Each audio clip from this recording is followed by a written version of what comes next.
John, in the 19th chapter of his gospel, verse 30, describes for us that moment when Jesus, suspended between heaven and earth, pinned to a Roman cross, heaves in what must have been an excruciating breath and says, "Tetelestai," which is translated in your Bible and mine as "it is finished." Then his head dropped, chin to chest, and he gave up his spirit. There is no way that we can imagine the pain, the anguish, the sorrow, the despair, the shame that the followers of Jesus would have experienced at that moment.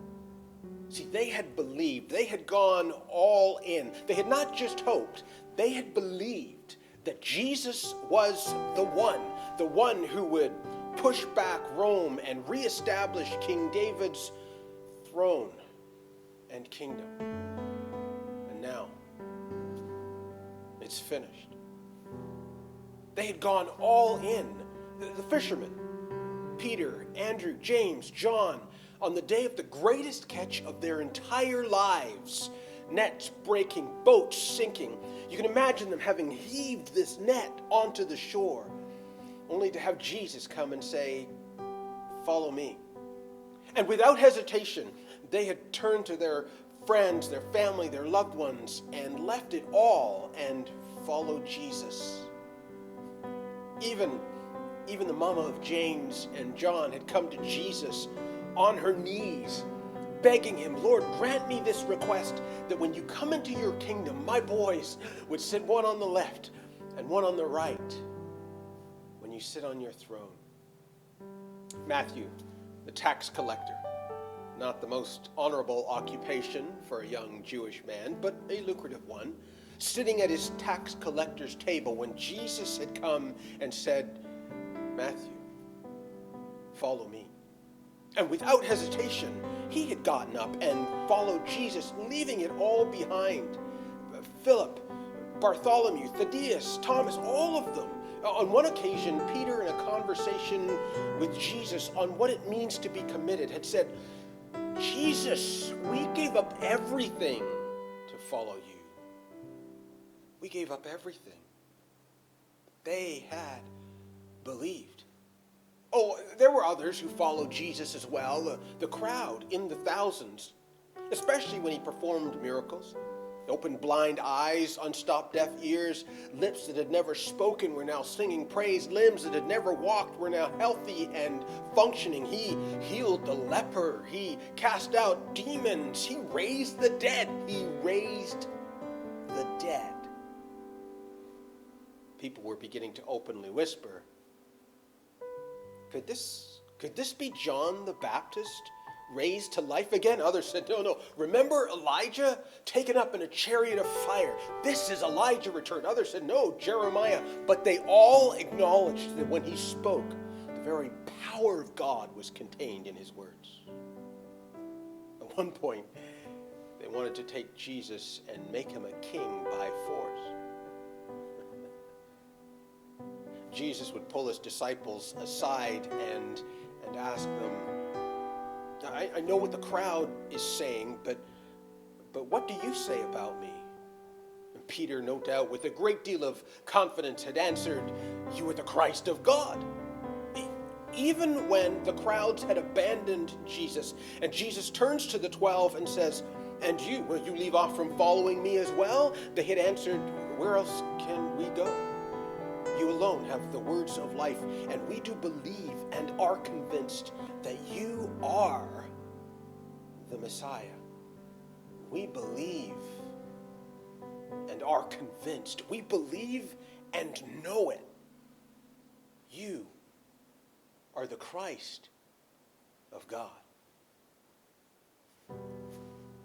And now it's finished. No one had to ask what Jesus had just said. The thieves heard it. The soldiers at the foot of the cross heard it. The friends and followers heard it. The religious establishment who stood at a distance mocking. Everyone heard it. Everyone heard what he said. But no one understood. I wonder if you've ever seen those YouTube videos where a kid will take a bottle of Coke and drop a Mentos into it. And the reaction causes a fountain to erupt from the mouth of the bottle. Have you seen those? What do you think would happen if we could take light in one hand and darkness in the other and throw them together in a bottle or a container, or throw them into a room and shut the door? Which would win out? Light or darkness? It's not a trick question, really.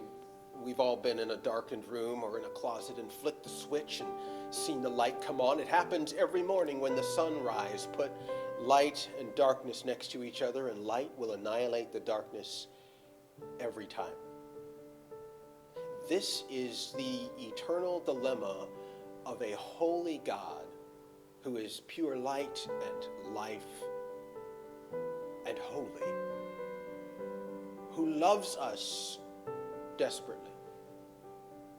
For him, a God like that, to draw near to the likes of you and me, well, it would annihilate us. See, the gap that exists between us and God, this chasm that has opened, this barrier that is erected, is not to protect God. It's to protect you and me. So what to do? We can't remedy the problem, but God. God came up with this brilliant plan. He would take his divinity and wrap it in humanity. And he would come as one of us, fully God, fully man, Jesus the Christ. He would live among us, allow us to pin him to a Roman cross. And there he would die, to open up a channel, a way by which we could be restored in relationship to God. See, when Jesus said, "It is finished," he wasn't saying, I'm beat, I'm exhausted, I can't go on, I can't do this anymore. He didn't say, "I am finished." He said, "It is finished." He was referring to the mission, the plan to open up this access by which you and I could be invited into relationship with God. See, when Jesus said it is finished, he was saying that the barrier that existed between us and God was destroyed, that gap had been bridged. You and I are being invited into relationship with a holy God. This is why we call it Good Friday. I wonder if you would be willing to do something with me. On the count of 3, would you be willing to say, "It is finished"? On the count of 3, all together. Let everybody in the house hear it if they're not watching this with you.